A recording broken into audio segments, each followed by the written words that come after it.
Hello, welcome student in our today's online section of subject Mechatronics. Today we are going to see the next part of our chapter number 3, which is we already started. So before this we studied about this open loop system and closed loop system of the chapter number 3, which is control system, and now we are going to see its block diagram representation. So before this block diagram representation, the main concept is of transfer function. So what is this transfer function? You can see it on your screen. So that for many control system, relations between output and input is represented by a differential equation. These differential equations are transferred in a simple algebraic equation to facilitate the manipulators. The transformation is known as time domain in the domain by Laplace transform. So here the time domain we are going to use by Laplace transform. So the transfer function of a control system is defined as the ratio of Laplace transform of output variable to the Laplace transform of input variable, assuming all the initial conditions be 0. So here this R of S, it is the input, and C of S is it is the output, and G of S we can be called it as a transfer function. So here G of S is equals to C of S upon R of S. So what is this R of S? This R of S, it is the Laplace transform of the input. And what is this C of S? The C of S, it is the Laplace transform of the output, and R of S is the Laplace transform of input. And by taking the ratio, we are getting the transfer function here. Here you can see where R of t. This is R of t and this is C of t. This R of t, they are the time domains, are the time domain function of input and output signal respectively. So what is this transfer function? The transfer function is the ratio of Laplace transfer of the output to the Laplace transform of the input, considering all the initial conditions be 0. So here we are going to find out the transfer function of the Laplace transfer function of the control system. So for many control system, the relation between the output and input is represented by a differential equation. The transfer function is defined as the ratio of Laplace transfer of output to the Laplace transfer of input. I already show you here in this block diagram. We already see what is this transfer function. Then listen the features of transfer function. A transfer function represents mathematical model of the system. Laplace transfers converts the time domain equation into the simple algebraic equation. Transfer function is expressed as a function of complex variable S, not a function of the real variable. Transfer function is obtained for a pair of input and output. Once transfer function is known, output response for any type of reference input can be calculated. System expression in time domain can be obtained by replacing variable S by d of dt. Transfer function helps in analyzing the stability of a system. Then here you can see on your screen procedure for determining the transfer function of a control system are as follows. First is, here we form the equation of the system. Actually we are going to find the transfer function of the system in numericals also. So when we are going to take the numericals, you will get the theory concept also. So if today it is not clicked by you or it is not gained by you, then don't worry. Whenever we take the numerical of this transfer function, you will get the concept very well. Okay, so today we are going to today we continue here. So next step is, now we take Laplace transfer of the system equation assuming initial conditions as 0. Then third step is specify system output and input. Fourth step is lastly we take the ratio of Laplace transfer of the output and the Laplace transform of the input which is required transfer function. Okay, so here on your screen you can see it is a system where voltage is applied. This current I will be changed. In this system the current I is the response due to the applied voltage V as cos. Hence the voltage and current of the circuit can be considered at the input and output of the system respectively. Here input V is equals to R of I plus Laplace transfer of d of I upon d of t. Now applying the Laplace transfer we get V of S is equals to RIS plus Laplace of S of I into S minus I into 0. It is the final condition and this is the initial condition. Now the initial condition is 0. So we get this V of S is equals to I of S plus R plus L of S. This L is for inductance and this R is the resistance. Finally this output upon input we get I of L plus S upon R by L. Therefore the transfer function of the system G of S is equals to I of S upon V of S, which is the ratio of the output to the input. Actually this concept is not asked in the examination, you just ask the definition of this transfer function. The derivation is not asked there. So continues.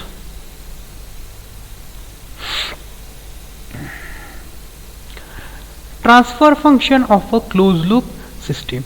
In a closed loop control system, a fraction of normally you know that in closed loop system we are going to add the feedback or feedback error to this input.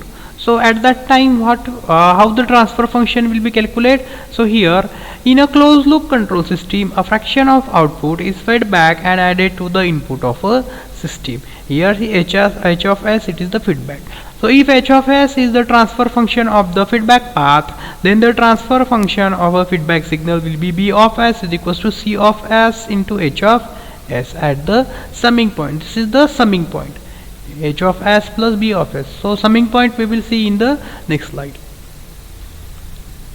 At the summing point, the input signal R of S will be added to the B of S and produce an actual input signal of the or error signal of the system, and it is denoted by E of S.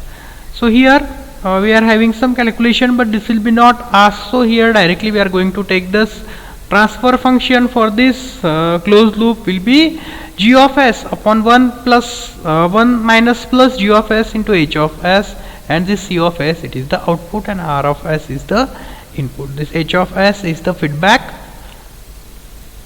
path transfer function. So complete transfer function of this closed loop will be this G of S 1 minus plus G of S into H of S. Here it is plus minus, so inverse of this we are getting here on the denominator, and this is the numerical equation. Actually it is not asked in the exam, so directly this final block or final result is asked in the examination. Okay, so there are the two methods of obtaining the transfer functions. You can see them on your screen. First one, it is a block diagram method. It is non-convenient to derive a complete transfer function of a complex control system. Therefore, the transfer function of each element of a control system is represented by a block diagram. Block diagram reduction techniques are applied to obtain the desired transfer function. And next one is the signal flow graphs. The modified form of a block diagram is a signal flow graph. Block diagram gives a pictorial representation of a control system. Signal flow graph further shortens the representation of a control system. So the steps in block diagram method, both these method we are going to study it in the numerical.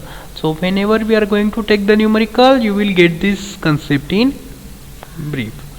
So here are the steps in block diagram method. First step is reduce the block connections in series, then reduce the block connections in parallel, then reduce the minor internal feedback loop, then try to shift off the point towards right and summing points toward left.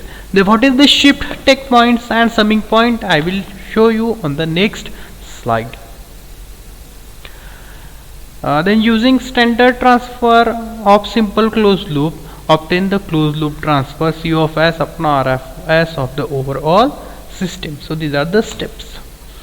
Then these are the functional blocks in system, means they are the important parts which you will see in the block diagram system. So first one, it is the summing point of a block diagram. So here you can see this is the summing point, this is also a summing point, this is also a summing point. Summing points means this is the point where we are going to add the various inputs of the system.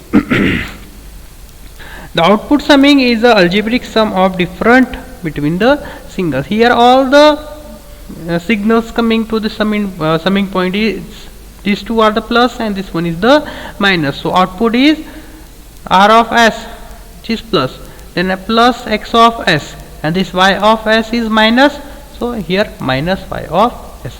Here both the signals coming to the summing point are positive, so output will be R of S plus X of S. Here Y of S is negative, so we are going to minus it from the output. Then takeoff point of a block diagram. So takeoff point means it is the point which takes the input to the next, to the another path. When we need to apply one or same input to more than one blocks, we use the takeoff point. Here for this block G1 and G2 we require the same input. For this we are going to use this takeoff point. A point is where the input gets more than one path to propagate. Then these are the cascade blocks which are connected in the series, and these are the parallel blocks which are connected to parallel with the each other. So all these are the functions which we will see in the block diagram. Then rules for block diagram reduction. So how we are going to obtain this transfer function by using this block diagram reduction method is so the rules can be listed on your screen itself. Okay, so first rule, when several system or control blocks are connected in a cascade manner means they are connected in the series, the transfer function of entire system will be the product of transfer function of all the individual blocks here. So these cascade blocks can be reduced in the transfer function as the product of the individual transfer function of this block, which can be reduced as G of 1 into S plus G2 into G2 of S into G3 of S up to number of G of n number. Second rule is when same input signal is applied, differential block and the output from each of them are added in some summing point for taking the final output of the system. Then overall transfer function of the system will be the algebraic sum of transfer function of all individual blocks.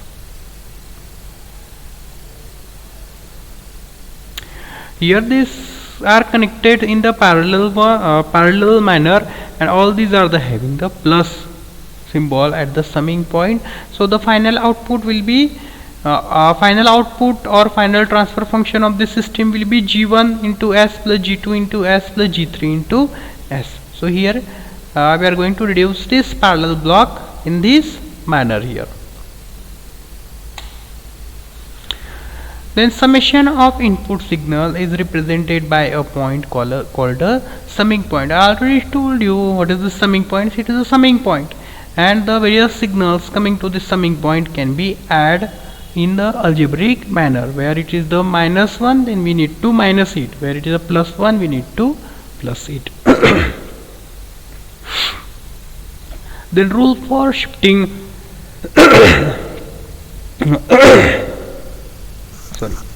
sorry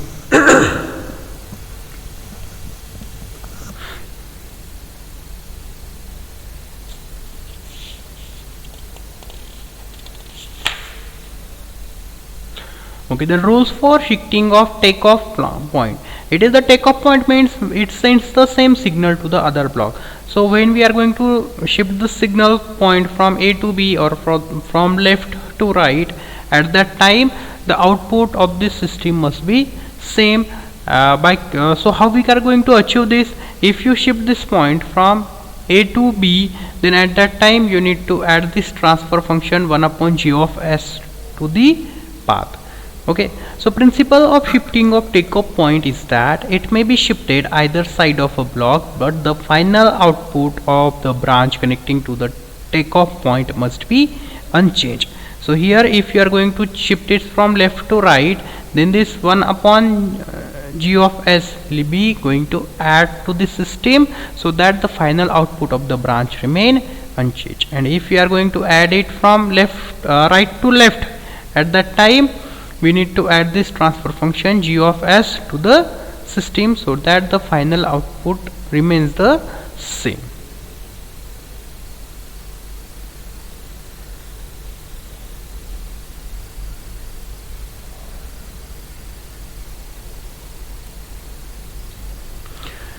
Then shifting of summing point. Okay, so here when you are going to shift the summing point from left to right, at that time we are going to shift it in a manner such that the output of this path will not be changed. So here when you are going to shift this point from A to B, we need to add this transfer function g of s in this system, so that this output function of this output function and this output function remains the same. Similarly, you can shift this summing point from right to left also by adding this transfer function 1 upon gs in the path, so that the output of the system will not be changed. I will show you how we are going to achieve this in the numerical itself.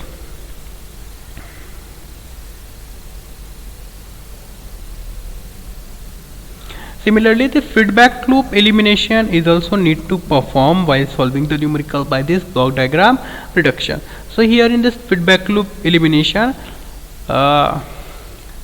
this h of s, it is the feedback transfer function of this feedback loop.